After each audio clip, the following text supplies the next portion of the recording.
Hey friends, we are here, the last week of our Nehemiah study, and we are dealing with chapter 13. And what an awesome opportunity it's been for us to go through this book together. And there's been a lot of excitement. We see Nehemiah getting called by God, going to Jerusalem, helping rebuild the walls, rebuilding a people, rebuilding a nation. People have returned.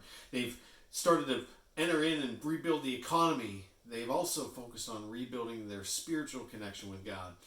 And it all comes down to this last chapter. How are they doing? What are they doing? We last left off in chapter 12, where they dedicated the temple back to God. And let's just get into chapter 13, because there's a lot here, and I want to make sure we get through it all today. So, chapter 13, verse 1, on that day the book of Moses was read aloud in the hearing of the people, and there it is written, it was found that no Ammonite or Moabite should ever be admitted into the assembly of God, because they had not met the Israelites with food and water, but had hired Balaam to call down a curse for them. Our God, however, turned their curse into a blessing. Verse 3, when the people heard this law, they excluded from Israel all who were of foreign descent. And so here they are, recognizing again the history of their nation and the people, that when they entered these new lands, that these foreigners, these Moabites and Ammonites, didn't meet them, and instead called down a curse upon them. And so thankfully God took care of them. But as they're remembering that, they're like, wait a minute, they're not welcome here. They're to be excluded. That's said because something important is about ready to happen. And we can read all about that in Numbers and Deuteronomy as well, those laws and those rules. But let's just dive in to see what's going on here. But before this, Eliashib, so before they read that law, before they heard that again, Eliashib, the high priest, and if we go back to chapter 3, Eliashib's the first one named. His name keeps coming up. He's the high priest who had been put in charge of the storerooms of the house of our God. So if we go back, what we've been learning is that there are these rooms in the temple that people are bringing offerings, and they are placing those offerings in these storerooms every year for abundance, so that on the seventh year there's still enough to take care of people. Plus, these storeroom products are there for the priests and the Levites and the musicians and the gatekeepers, people who are helping protect, that can't go out and farm and can't go out and make a living because they're doing the work of God. So, this guy, Eliashib, is in charge of all this. He was also closely associated with Tobiah. If you remember Tobiah, he's one of the top three, Sanballat, Tobiah, and Geshem. And they didn't have good things to say about the people of Israel or about what Nehemiah was doing. And so he was closely associated with them. In verse 5, he, Eliashib, had provided him with a large room formerly used to store the grain offerings and incense and temple articles, and also the tithes of grain, new wine of olive oil prescribed for the Levites, musicians, and gatekeepers, as well as the contributions for the priests. So here we have Eliashib, who is closely associated. Why? It's through marriage is how that all happens. You see, his daughter ended up marrying Tobiah. And as we look at this, they needed a place to stay. So why not stay inside the temple? Because they weren't following the rules of God. They weren't following what they had just made an oath for, to put all this grain in. So there was extra space, and so he gave them a rather large room, formerly used to store all the things for the people. You see where this is going? Hopefully you do.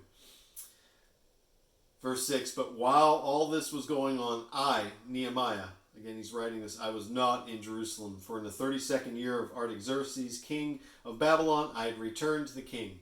He had been governor for 12 years. We learned that a few chapters back, and he had returned back to the king for whatever reason. Whether he was called back or he willingly went back, we're not sure, but he was not there while this was going on. And sometime later, I asked his permission, and he came back to Jerusalem. So he must have heard something that was going on, or he just wanted to check to see how the people were doing. We don't know the time frame, 6 months, a year, a couple years, we're not sure. And when he got back, though, in the middle of verse 7, he says, here I learned about the evil thing Eliashib had done in providing Tobiah a room in the courts of the house of God. I was greatly displeased, and I threw all Tobiah's household goods out of the room. Can you imagine that scene? Here, the house of God is being defiled. And again, Nehemiah, he's not a priest. He's not a Levite. He's just a normal Israelite man. But he sees what's being done. And he also recognizes what they've promised to do. And when he arrives, he sees all of Tobiah's stuff, and he just cleans it out completely. Verse 9, I gave orders to purify the rooms, and then I put back in them the equipment of the house of God with the grain offerings and the incense. It's almost a shadow picture, friends, and we keep seeing this all the way through, of Jesus coming into the temple the week of Passion Week, right before his death, when he sees the temple full of just wrong things, and he flips over tables and he cleans it all out. Very similar to what Nehemiah is doing here. He's seeing an injustice going on in the temple, and he gets rid of it. On top of that, Tobiah wouldn't be an Israelite. He would be an Ammonite or a Moabite. And if we go back to verse 2, an Ammonite or Moabite should never, ever be admitted into the assembly of God. Good stuff. What Nehemiah is still, even all these years later, finding out and trying to keep the people of God connected. Verse 10, I also learned that portions assigned to the Levites had not been given to them, and that all the Levites and musicians responsible for the service had gone back to their own fields. So in other words, the people had made an oath back in chapter 10, and they communicated these ideas of bringing in grain and bringing in a third of this and a tenth of that, and they were to give it to the priests and the Levites and help to take care. And at the very end of chapter 10, as they take care of the temple, they say, we will not neglect the house of God. If we fast forward back to chapter 13, here we are. The Levites, the portions hadn't been given to them. And so what do? They can't survive because nothing's there. So they leave the temple. They leave the ministry and they go back to work elsewhere. And try to work. So what does Nehemiah do in verse 11? I rebuked the officials and I asked them, why is the house of God neglected? And then I called them together and I stationed them at their posts.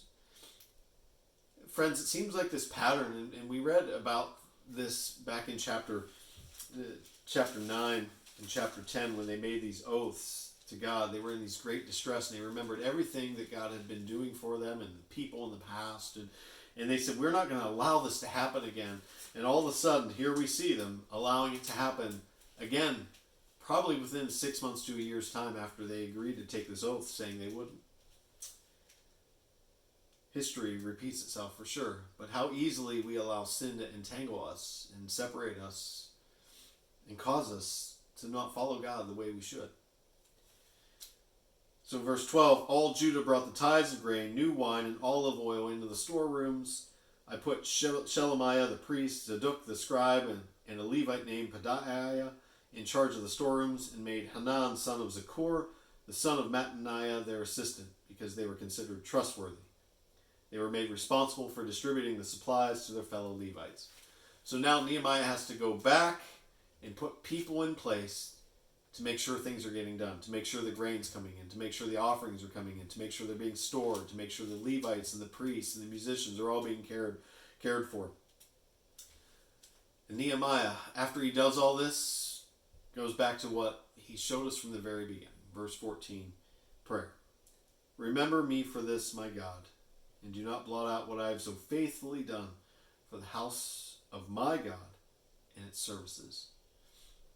It's just a peaceful prayer. And it had been many chapters since we've seen Nehemiah's prayers. And here he is, still part of his ritual all these 12 years later or beyond.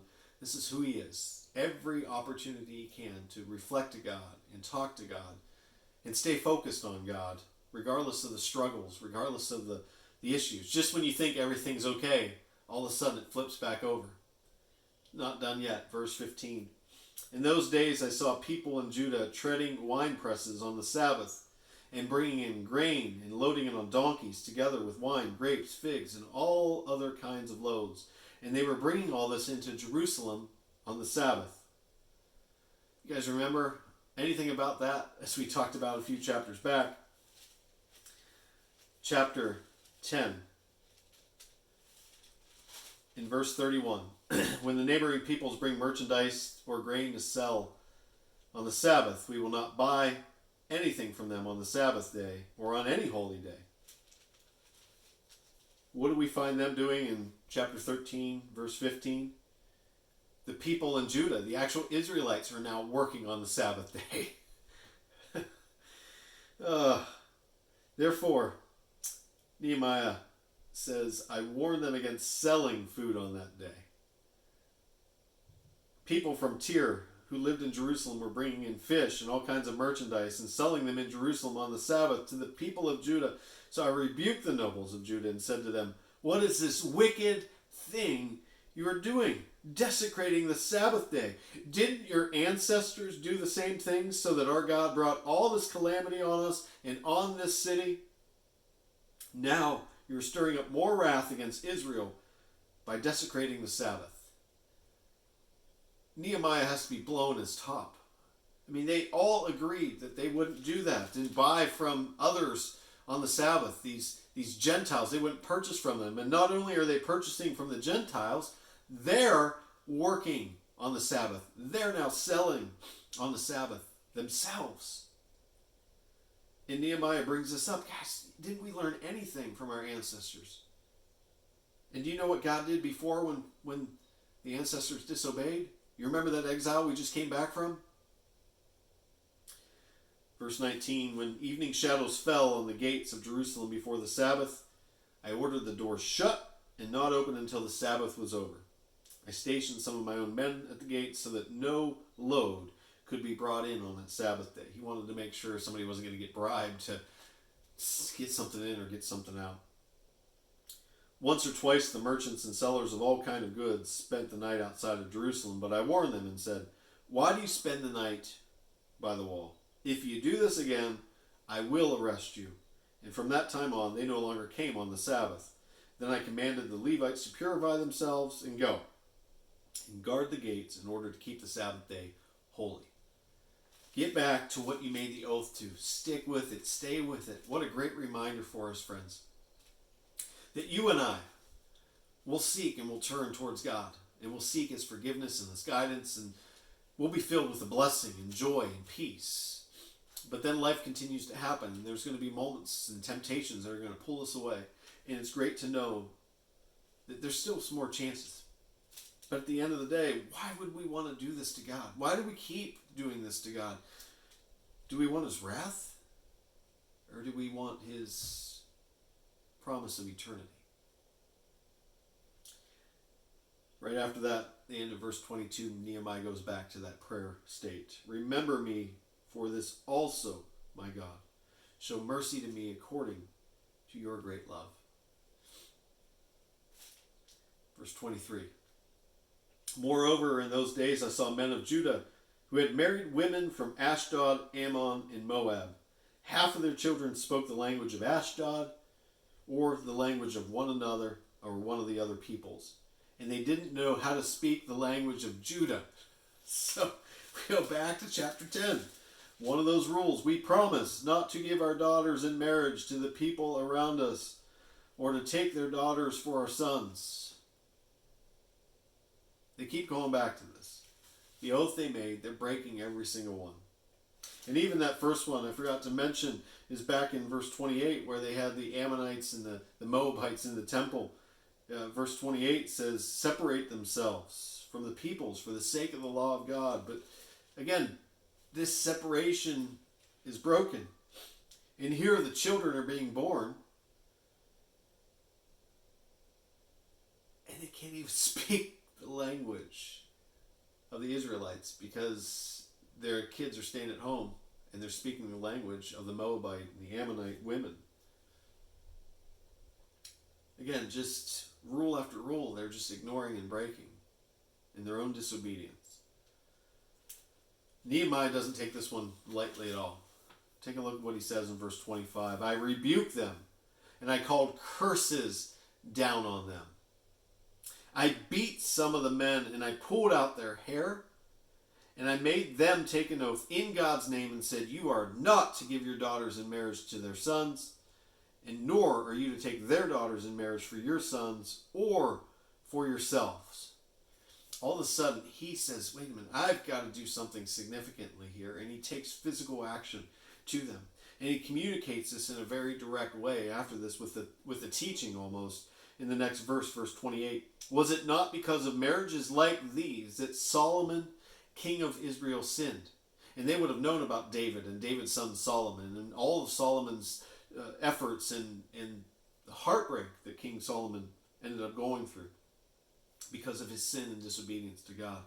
And among the many nations there was no king like him. He was loved by his God, and God made him king all over Israel.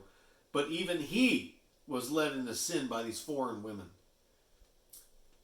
He's basically making his point, guys, if you do this, women, if you do this, you are sinning against God. There's no way that you can convert them. There's no way that you can change them to follow all the rules of Israel. And instead, you're going to be tempted. Ties back to a lesson that we've been learning about this game, Love in Action, and You Control You, and make the right choices. Must we hear now that you too are doing all this terrible wickedness and being unfaithful to our God by marrying foreign women? I mean, just rule after rule after rule in a short period of time. They break every single oath that they just made. Friends, we have to remember, you and I, we're sinful beings, but we're loved by a perfect God. And that perfect God wants us to draw close to him, but the temptations are out there every day for every single one of us. Those closest walking to Christ, those furthest walking away from Christ, those that are going to be tempted are all through that spectrum. None of us are free from it.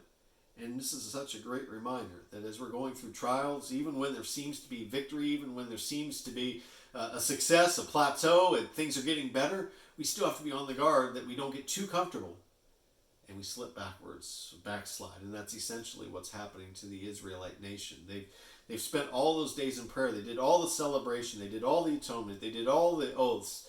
And now, once again, just like their ancestors, they backslide. 28, one of the sons of Joiada, son of Eliashib, the high priest, was son-in-law to Sanballat the Horonite, and I drove him away from me. And again, just this idea of intermarriage, and with the Israel people of high position, there's intermarriage. Of the person who's overseeing the temple, there's intermarriage in his family. If anyone should know any better, it should be the priest to follow these laws. And he and his family are not. Back to prayer, verse 29. Remember them, my God, because they defiled the priestly office and the covenant of the priesthood and of the Levites. Again, this is not Nehemiah's battle to fight. All he's doing is standing up for God, trying to encourage the people of God to follow God's rules. And for those that don't, he's leaving the wrath, the revenge, the judgment, the retaliation, whatever God desires to do with these individuals. He's leaving it up to God. And that's what we should do too. We are going to be faced with many people that are going to harm us and tempt us and mislead us. And we definitely would want to take revenge. And we would definitely want to harm them because that's a part of our sinful nature. But the bigger part of it is our godly nature calls us to let God fight that battle. Verse 30. So I purified the priests and the Levites of everything foreign and assigned them duties, each to his own task. I also made provision for contributions of wood at designated times and for the first fruits. Go back to chapter 10. One more oath that was broken. And that oath said that all the first fruits would be given. The firstborn sons and the firstborn of the animals and the firstborn of the crops. And that was in verse 36 through 38, 39.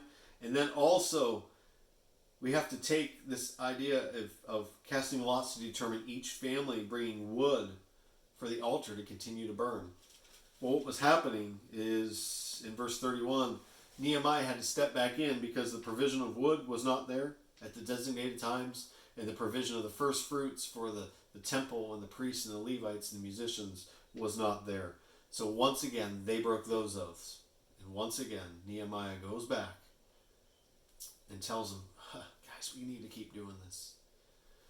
Hopefully you're seeing this beautiful shadow picture of what Nehemiah is doing as a Christ-like figure to the nation of Israel then, to what Jesus, the Christ-like figure, is doing for us now, giving us time and time and time again the opportunity to get restored, to get drawn back.